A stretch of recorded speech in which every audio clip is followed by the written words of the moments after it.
So I finally violated my bank account by purchasing the Ashes of Creation Alpha 2 access for $130.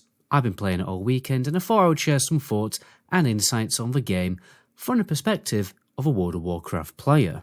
But I should point out I will be reviewing what the Alpha 2 is and not what it isn't. Alphas are, as to be expected, pretty bare bones. The visuals, animations and systems are not going to be fully fleshed out. But after playing the game for a while, I do get a sense of what vibe this MMO is going to be if that design philosophy doesn't change. Honestly, it's a bit concerning because I think I'm going to like this game personally, but I don't think many other people are. And what I mean by that is this is not an MMO designed to please the majority of MMO players, but we'll talk more about that later. And remember, I am a World of Warcraft peanut head, so my opinions may differ a lot from other people's because of things I don't really understand about the game yet. By the way guys, if you're new to the channel, my name is Metagoblin, and I'm going to be making a lot of videos about the Alpha 2 for Ashes of Creation, so be sure to subscribe, it really does help out and I would really appreciate it. First we have the character creation. Now it's pretty bare bones, but it definitely has the makings of a good character creator. The level of customizability already is pretty incredible, to the point where you honestly feel more like a game developer modelling his own character, especially since you are able to recontour areas of your face like a plastic surgeon. Hopefully there will be more hairstyles in the future because I don't always favour the I've just been dragged through a hedge look. When I first entered the game, I honestly had no idea what I was doing for a substantial amount of time. Streaming doesn't help with this, obviously, but it really wasn't clear what path or direction I was supposed to take. It took me quite a while to realise which NPCs give quests and where to go and complete them. Maybe this was a bug, but I think the game could benefit from better icons with broader colours because there was just nothing above the NPCs, so I had no idea who I was supposed to talk to. That being said, I was immediately shocked at how good this game feels to play. When you zoom into your character, visually it looks very crisp and detailed, and the movement feels amazing. Initially the combat was very frustrating to get used to, honestly. You have the option to have the traditional tab target World of Warcraft style combat, or the action mode where you need to target and manually click for every attack instead of it being automatic. But the problem is, many of the basic things you'd expect to happen with combat don't happen, like for instance automatically attacking after you've used an ability or when you have right clicked. I had to go into the menu and check a lot of tick boxes to basically make the game work properly. But after I had joined the dev team to redesign the combat so that it actually felt like I was playing an MMO, to be fair, it's pretty fun combat. I'm playing the Ranger and it is unbelievably addictive. Abilities and movement feel very responsive, and when there is a casted ability, the cast times are very short. And I'm also seeing talent options that allow you to remove cast times from certain abilities. My favourite ability is definitely Disengage, which is infinitely better than the World of Warcraft version. You do this huge flip and it becomes even more fun when you use it in any direction when you unlock that talent. Overall, I seriously don't think people need to worry about whether this game is fun or not when you press buttons, because it really is. Nothing feels clunky to me, and the animations even at this stage of the game are awesome. The starting area takes place within one of the most biblical castles I've ever seen in a video game. In fact, it's basically a castle zone rather than a castle within a zone that you go and visit. It takes up a monumental amount of space on your map. You start in the castle killing low-level goblins and return later at different points in your leveling journey to different parts at the castle, with higher level areas, higher up in the castle or in different areas, and then there's new quests and secrets to discover along the way. It's a little similar to Hellfire Citadel and Blackrock Mountain in WoW. You have to progress your character in power to unlock different areas of the same bad guy area. It makes said area feel more threatening and immersive. I personally love stuff like this, especially as the size of this area really pins down that strong high fantasy vibe. This castle area really is the size of a realistic 1-to-1 scale medieval city. It's totally ludicrous and it's cool. And luckily you get a horse very early on in the game, so travelling around the world doesn't feel like a boring, inconvenient slog.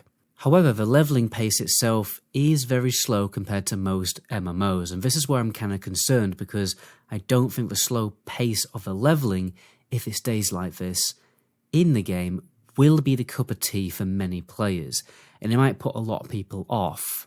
I recently played the fresh EverQuest 2 server, Nash Tisul, which basically takes the game back to 2006. It's a similar concept to classic WoW going back to vanilla in 2019. The leveling in Ashes of Creation reminds me a lot of that game. Quests barely give any XP and feel very unsatisfying to complete, and it means that you basically have to do a lot of mob grinding in order to progress, because trying to go and do a level 6 quest at level 5 is basically suicide, especially as gear upgrades are extremely scarce. Not only do quests only reward like 2 bars of XP, but they don't even give you any gear, not from what I've seen anyway, and they only give this like dust that you can vendor for currency, and it's never really a significant amount. Taking on 2 mobs will usually result in your death unless you have full health and mana, although once I had unlocked more active abilities it did become a little easier, and I basically just had to get better at the game in order to deal with more difficult content. But my point is that leveling is much more difficult than it is in vanilla WoW. It feels more like EverQuest 2 difficulty. This means that grouping up, even to do basic quests, is recommended, because going solo will likely be very challenging and frustrating for many players. The game in its current state is not friendly to casual players who just want to kind of go and do some quests and go on an adventure on their own, because progression will be difficult. You won't be able to just go from quest to quest nilly-nilly. You will have to stop and grind out low-level mobs to level up before you can succeed at the higher-level quests. For some reason I keep punching my desk with my watch. I do apologise. Personally, I enjoyed EverQuest 2, although it was sometimes annoying not being able to find a group to do something as basic as a kill quest, and then the only other option really was to go and grind. I worry Ashes is going to be too much like that, and most MMO players just aren't about that life.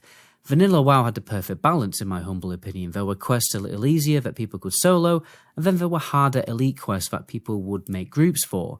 It was more 70% solo content, 30% group content, whereas Ashes feels more like 70% group content and 30% solo content, maybe even a higher percentage on the group content. The lead dev, he has talked about how he is a big EverQuest fan, so worried that the game is going to be too much like EverQuest, because at the end of the day, there's a reason why World of Warcraft was so successful. It did all of the good things that EverQuest did, and made it more fun and accessible to a larger MMO audience.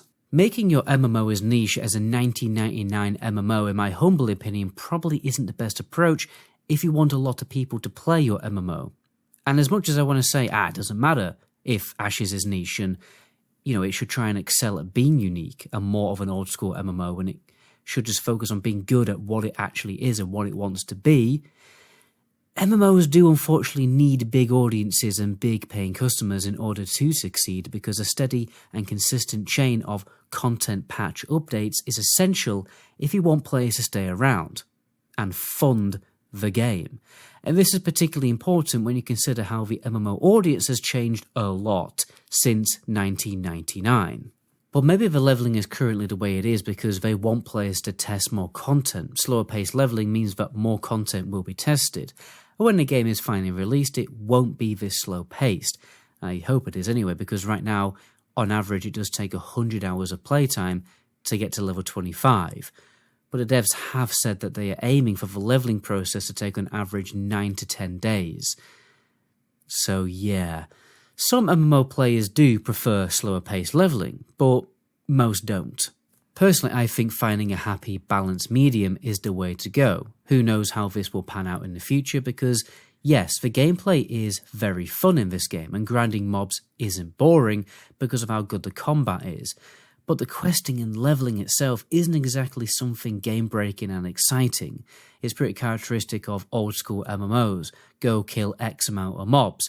Go find this item on the floor. However, there is some pretty cool events that happen in the open world from time to time, which is actually some of the funnest content, and these events do reward a satisfying amount of XP for a change.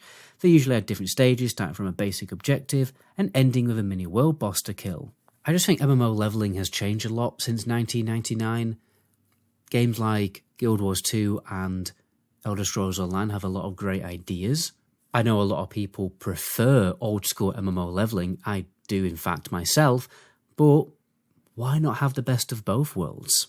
Character progression in the game also feels great. You unlock new abilities at a good pace, and the increased power as you level feels satisfying. Sometimes you get 1 talent point to spend, but sometimes you get 2. The talent trees give you options to customize how your abilities behave. For instance, the scatter shot ability, which is essentially your multi-shot ability, there's a talent that allows you to instead hold the ability down, which charges it up into a deadly single target ability.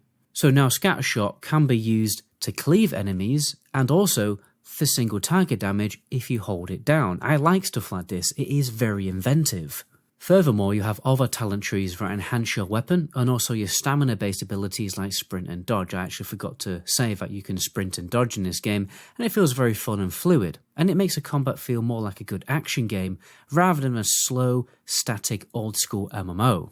Now the thing I dislike the most in this game definitely has to be the crafting. The gathering element I really like because it's very like Valheim, it's satisfying to progress, but overall the crafting in this game feels needlessly convoluted and pedantic. In vanilla WoW, in the low levels, you can go out and mine copper and rough stone. And you need copper and rough stone to progress your professions or your blacksmithing, and you can craft up some good starter gear for yourself. Now, when I was running around in Ashes, I discovered granite, basalt, copper, zinc, emerald, ruby, iron, sapphire, wordstone, limestone, slate, and halionite, all in the starting area. Oh, and you can only level up your mining on basalt. It took me ages to get to the next skill level of mining because there wasn't a lot of basalt around, and even then I couldn't mine everything in the starting area. I don't see the need to have so many different types of mining node this early on in the game. It makes it frustrating to progress, and to make it even worse, I only needed zinc to craft some armor, right?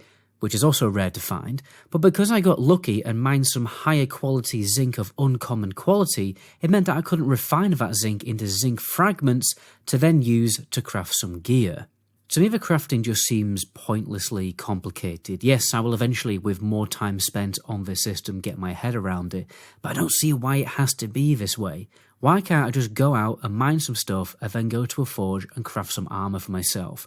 Why can't it just be straightforward like it is in all other MMOs like Vanilla WoW, Lord of the Rings Online, and even, something like Valheim? There are just way too many different types of mining nodes early on, so it takes ages to find the exact thing you need for your particular armor recipe. Then you have to refine your materials. You may also have to level up a different gathering profession to get all the materials that you need. And then finally, you might be able to make something. It just seems like there's a lot of unnecessary steps to get some, gear crafted. I suppose it's trying to be like realistic and immersive and stuff like that. But I think ultimately making it too complicated is going to put a lot of people off crafting, and if crafting is going to be a pretty important requirement in this game, then it's going to put people off the game. But anyway guys, those are my thoughts on playing the Ashes of Creation Alpha 2 so far. Be sure to stay tuned so you don't miss future videos about future alpha updates. My name is Metagoblin. Until my next video, ciao.